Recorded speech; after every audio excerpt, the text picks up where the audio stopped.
C'est un paradoxe et pourtant on peut le dire, les Girondins de Bordeaux ont concédé une belle défaite ce dimanche au Matmut face au Paris Saint-Germain. Bordeaux qui a dominé, Bordeaux qui a eu de nombreuses occasions, mais Bordeaux qui a perdu au final 1-0. En seconde mi-temps, le Paris Saint-Germain décidément plus fort, en tout cas dans la finition, puisque Bordeaux a tiré 2 fois plus au but que le Paris Saint-Germain. On voit tout de suite les conséquences de cette défaite sur le tableau. Les Girondins de Bordeaux sont 11e au classement et les places européennes vont être très très très difficiles à aller chercher. Jetons un coup d'œil sur le programme des Girondins de Bordeaux avec les 4 derniers matchs à venir. Une réception de Dijon le week-end prochain, puis un déplacement à Saint-Étienne, réception de Toulouse et enfin un déplacement à Metz pour clore cette saison. Nous en parlons tout de suite dans ce sportif avec la réaction des joueurs, notamment au terme de cette défaite. Dommage, c'était bien évidemment le maître mot du côté du Matmut dimanche soir. Écoutez par exemple la réaction de Martin Bressouès, donc au micro de Julien Privat. Oui, je trouve que c'est la mentalité, parce que pourquoi on peut jouer un match comme ça aujourd'hui et pas les autres matchs. Donc pour moi, c'est une mentalité, il faut que tout le monde y se regarde et il faut qu'ils voient qu'on peut jouer comme ça. Et c'est à nous de jouer comme ça chaque week-end. Voilà, c'est à nous de jouer comme ça chaque week-end. On a beaucoup attendu ce match de référence, peut-être celui face au Paris Saint-Germain qui tiendra lieu. Il arrive un peu tard. C'est là le problème, particulièrement en difficulté, notamment du côté du public qui l'a sifflé à son entrée. Il s'agit de Malcolm qui serait en partance, qui devrait quitter les Girondins. Regardez ce qu'il a pensé de ce match face au Paris Saint-Germain. Je pense qu'on a mérité moins un résultat positif. Et voilà. Après aussi, on le sait que notre adversaire ce soir, c'était PSG. Il ne faut pas lâcher, il ne faut pas donner des chances parce que de cadrer un but. Mais c'est bien. Ce qui nous manque, c'est le but. Et on va travailler pendant la semaine pour remarquer notre filet contre Dijon. Eh oui, tout est une question visiblement d'état d'esprit du côté des Girondins de Bordeaux, puisque lorsqu'ils affrontent le Paris Saint-Germain ou des équipes de ce calibre, les hommes de Poyet savent se mobiliser, se motiver. D'ailleurs, le coach des Girondins de Bordeaux en est tout à fait conscient. Il a même, pourquoi pas, une idée assez étonnante pour que les Girondins s'imposent face à leurs prochains adversaires. Écoutez. Il faut mettre le maillot de Paris Saint-Germain à Dijon ou de Lyon. Mais c'est à moi de travailler sur ça. Tu sais, des fois, comme je vous dis, on peut parler de tactiques, de techniques, de définition, de défendre plus haut, plus bas, de pressing, de beaucoup de choses. Mais j'ai besoin de travailler beaucoup dans cette situation mentale, d'être la même équipe chez nous contre toutes les équipes. Ce match était bien évidemment très attendu par le public, hein, d'ailleurs, qui a largement répondu présent au stade Matmut, qui était comble pour l'occasion dans une belle ambiance. Vous voyez ces quelques images amateurs donc prises donc ce dimanche au stade Matmut avec là, vous le voyez, l'entrée des joueurs, un véritable match de gala, attendu également bien évidemment par les journalistes sportifs, à l'image de Nicolas Le Gardien de Sud-Ouest. Voyons avec Julien Privat ce qu'il a pensé donc de ce match des Girondins. On va dire qu'ils ont été à la hauteur du rendez-vous contre le champion de France. Certes, le champion de France qui n'avait pas toutes ses forces et qui était tout au relevé de son titre. Mais les Girondins ont vraiment montré et ont bousculé cette équipe de Parisienne comme peu d'équipes finalement ont réussi à la bousculer en étant très bons dans l'envie, la détermination, l'agressivité, mais aussi avec une organisation qu'ils ont vraiment tenue de bout en bout, en allant les presser haut lorsque ça se présentait, en étant extrêmement compact en phase défensive. Et du coup, ils ont été très peu en danger, ils ont été assez justes techniquement quand ils ont sorti le ballon. Donc c'est une prestation complète. Après, il a manqué forcément la finition. Je crois qu'il y a une statistique qui symbole tout. Il y a 22 tirs d'un côté à 11 de l'autre, 8 tirs cadrés contre 2. Et à l'arrivée, le Paris gagne sur son tir cadré de la deuxième mi-temps. C'est aussi ce qui fait la différence entre le gros et le petit, en exagérant un petit peu sur l'aspect petit des Girondins. Mais aujourd'hui, il y a une différence d'écart et ça se résume souvent là-dessus. Donc sur cette efficacité, cette finition. Mais ça reste dans le fond, l'un des meilleurs matchs des Girondins, voire le meilleur match des Girondins cette saison, avec celui peut-être contre Lyon le 28 janvier. C'est un match référence qui arrive peut-être un peu tard pour. Est-ce qu'on peut encore croire à cette Europe tant espérée? Ça risque d'être très compliqué puisque maintenant il y a 6 points d'écart sur la 6e place à 4 journées de la fin. Donc avec un sans faute et une multitude de circonstances favorables, pourquoi pas. Maintenant ça reste compliqué. Après la fin de saison est importante aussi pour une base par rapport à la saison prochaine, pour finir sur une note positive, une saison qui a été très compliquée, et ça faciliterait entre guillemets la reconstruction de la saison prochaine de finir sur une note positive. Terminer sur une note positive et pourquoi pas européen, on peut encore y croire, en tout cas il faut essayer d'y croire. Regardez ce que pense aussi Laurent Brun, autre journaliste sportif, toujours avec Julien Privat. Plutôt bon dans le jeu, plutôt bon dans la continuité de ce qui s'est fait à Montpellier, puisqu'ils ont gagné là-bas. Collectivement, une prestation très aboutie, mais toujours ce manque, ce petit truc qui fait la différence, c'est-à-dire à savoir au moins un but, parce que je pense que les Girondins ne méritaient pas de perdre. Alors après, on peut débattre, le mérite dans le football, il n'y a pas trop de place pour lui. Mais on a vu quand même les Girondins ont jugulé le Paris Saint-Germain, notamment en les prenant très haut au niveau du pressing. Les Girondins ont gagné les duels et ils se sont procurés beaucoup d'occasions. Et il a manqué ce petit déclic, ce but, cette précision. Puis il y avait un grand gardien en face qui a presque tout sorti. Voilà, on peut avoir des regrets côté bordelais ce soir par rapport à ça.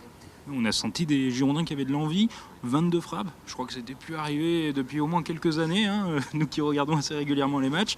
Donc bon, il y avait du jeu et puis les supporters étaient là aussi.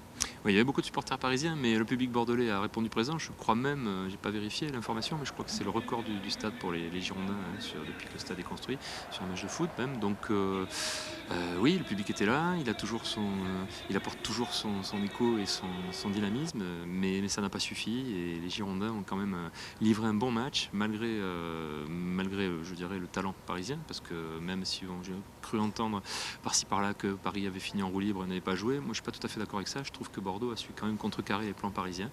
Mais voilà, une grande équipe en face, avec des joueurs qui ne sont pas habituellement titulaires, mais qui ont répondu présent aussi. Et Bordeaux, je pense, peut s'appuyer sur le contenu de ce match. Voilà, pas sur la défaite, parce que bon, c'est compliqué, mais sur le contenu du match pour finir la saison d'une belle manière. Puis s'ils l'ont fait ce soir, les Girondins, ils sont capables de le faire théoriquement sur les matchs à venir, quoi. Bon, allez, l'œil du journaliste, est-ce qu'on peut encore croire en cette Europa League, cette qualification presque inespérée? Allez, un bon vieux pensif des familles, tout est possible en football, mais ouais, il faut s'accrocher. De toute façon, chaque point gagné, chaque place gagnée rapporte aussi de l'argent. J'aime pas trop parler du financier avant de parler du sportif. Il n'empêche qu'on est dans le football professionnel et il faut s'accrocher. Il y a des choses à véhiculer, l'amour du maillot, je ne sais pas si ça existe encore, mais il faut, le prestige du club et surtout financièrement, plus on termine haut dans le classement, plus on a des rentrées d'argent, notamment avec les droits télé. Donc il ne faut pas lâcher et puis pour l'honneur aussi, un dernier baroud et pourquoi pas continuer à y croire. Voilà, donc il y a aussi une question d'argent dans le football. Ça, c'est une certitude. Voyons maintenant ce qu'a pensé Jade de ce Bordeaux-Paris Saint-Germain. Jade, que vous retrouvez régulièrement sur son blog, Le Passement de Jade. Écoutez. Après avoir gagné 7-1 et acquis leur titre de champion de France face à Monaco le week-end dernier, le Paris Saint-Germain a obtenu sa qualification pour la finale de la Coupe de France et le troisième adversaire en lice, c'était donc les Girondins de Bordeaux. Alors oui, c'est une défaite 1-0. Je ne sais pas si on peut parler de défaite encourageante. Pourtant, c'est quand même le terme que je vais employer parce que je m'explique. À l'heure où nous avons pris l'habitude effectivement de voir un Paris Saint-Germain un petit peu survoler la Ligue 1, j'ai ressenti que les Parisiens étaient sur ce match-là plutôt bousculés. Et ça me fait plaisir puisqu'effectivement, je pense qu'il y en a très peu qui auraient parié sur le fait que les Girondins de Bordeaux aient la capacité d'aller perturber ces Parisiens-là. C'était un match sérieux. Pablo a su être maître de sa défense encore une fois, ce qui nous aura servi à tenir plus d'une heure sans encaisser de but. Et malgré toutes les offensives des Girondins de Bordeaux, malheureusement, on n'a pas réussi à aller la mettre au fond. C'est un petit peu la différence qu'il y a aussi entre le premier et le 11e du classement. Alors nous avons effectivement d'un côté les Parisiens qui ont eu besoin de 2 tirs cadrés pour pouvoir mettre un but. Voilà donc une cruelle preuve de réalisme puisque de l'autre côté, les Girondins de Bordeaux avec plus de 20 tentatives n'ont pas réussi à battre Areola. Entre tirs non cadrés et sorties étincelantes du portier parisien, nos Girondins n'ont effectivement pas réussi à mettre la balle au fond des filets. Soyons positifs, perdre 1-0 contre le grand Paris Saint-Germain, ça n'est pas une catastrophe.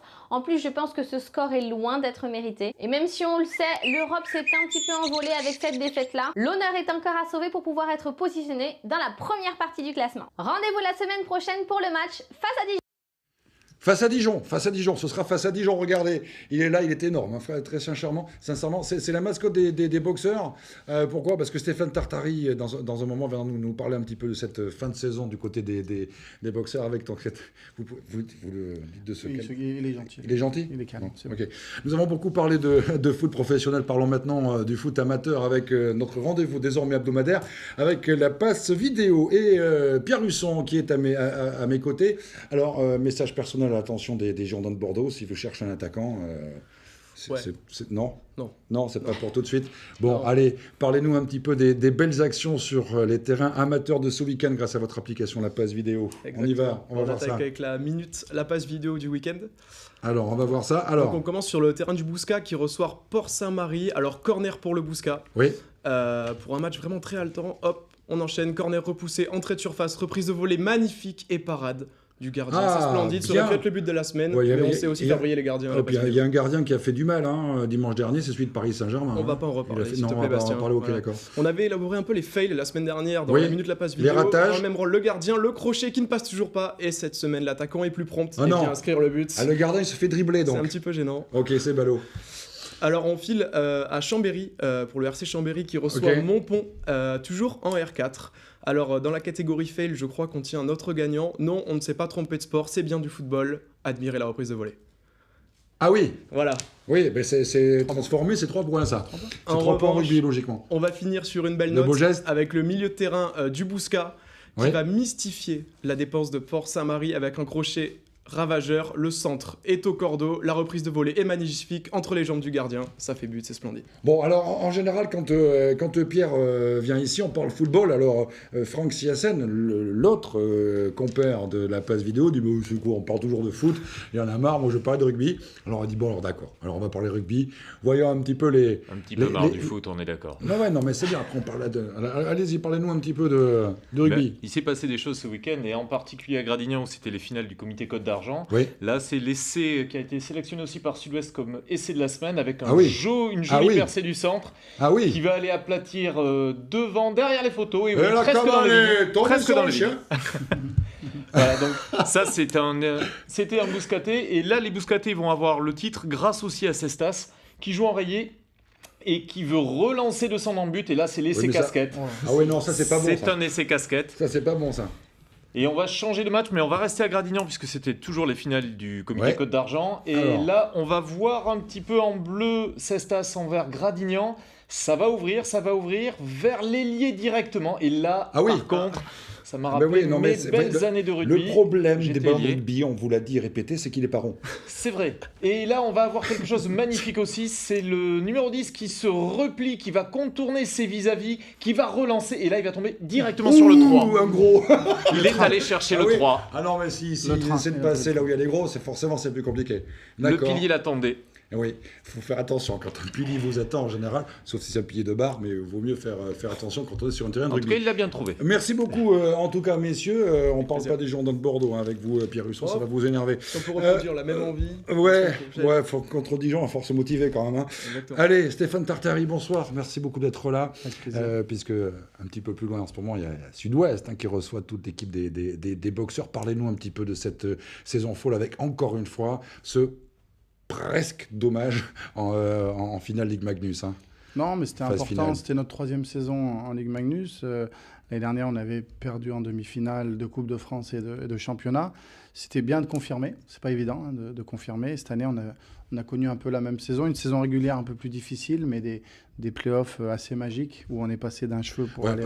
Parlez-nous de ce dernier match, là, parce que vous êtes à égalité entre... Oui, alors on mène 3-2 la série. On va gagner le 5e match à Grenoble. On reçoit le 6e match pour se qualifier pour la finale. Vous allez gagner à Grenoble. Oui, en prolongation. On a gagné 3 matchs en prolongation contre eux.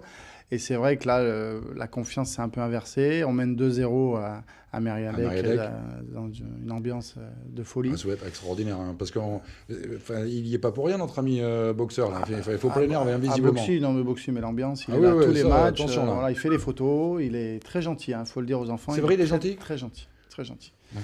Donc voilà, et puis ce match, prolongation, ils reviennent, et puis on a un poteau, une barre transversale, et derrière, ils marquent. Ça fait 3-3 la série, et le 7e match est à Grenoble. Et là, sur ce 7e match un peu plus difficile. Voilà, c'était un peu moins, ouais, l'affaire était plus il nous manquait aussi 2 joueurs importants qui étaient blessés. Ça fait partie aussi des playoffs. Donc non, on est satisfait de ces playoffs. Et ce qui nous permet de repartir du bon pied pour préparer l'année prochaine. Oui, alors justement, cette saison se prépare, j'imagine. Vous avez fait les phases finales de Ligue Magnus à 2 reprises. Donc maintenant, le but du jeu, c'est d'arriver au bout. Et pour ça, il faut des renforts ou vous avez une base suffisamment solide pour construire, on va dire Oui, c'est comme toutes les intersaisons. Il y en a qui arrêtent, il y en a qui s'en vont, il y en a qui restent, il y en a qu'on garde. D'autres qu'on veut garder, mais qui sont sollicités ailleurs à l'étranger ou par d'autres clubs. Dans ces cas-là, vous envoyez notre ami boxeur, ils vont rester. Donc voilà, c'est toujours un peu compliqué cette période, mais qui est aussi très intéressante. Donc on est en plein dedans. On est aussi sur les partenariats qui sont importants pour notre budget. Grenoble et Rouen restent les deux grosses équipes, des grosses écuries avec un très gros budget. Puis derrière, il y a 4-5 équipes dont on fait partie qui se battent. Et puis après, ça se joue sur la glace.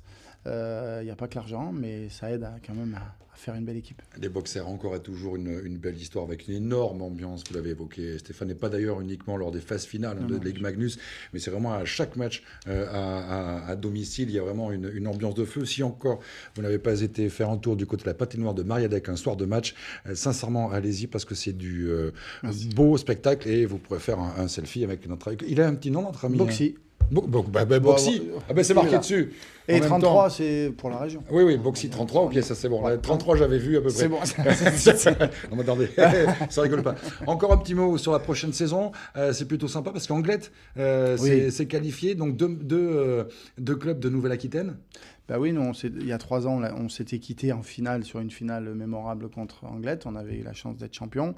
Cette année, c'est Anglette en D1 qui monte en Ligue Magnus, donc on va pouvoir se rencontrer. Ça va donner des derbies de folie. Voilà, on est les meilleurs ennemis, mais ça va être excitant et sympa. Allez, je vais demander à Boxy de bien venir à côté de moi, comme ça on va terminer. Putain, il est gros quand même, hein. Merci, j'adore ce que vous faites, vraiment, et puis encore une fois, l'autographe et tout, ça c'est parfait, nickel. Merci beaucoup, merci Boxy, et puis à bientôt pour de nouvelles aventures sportives.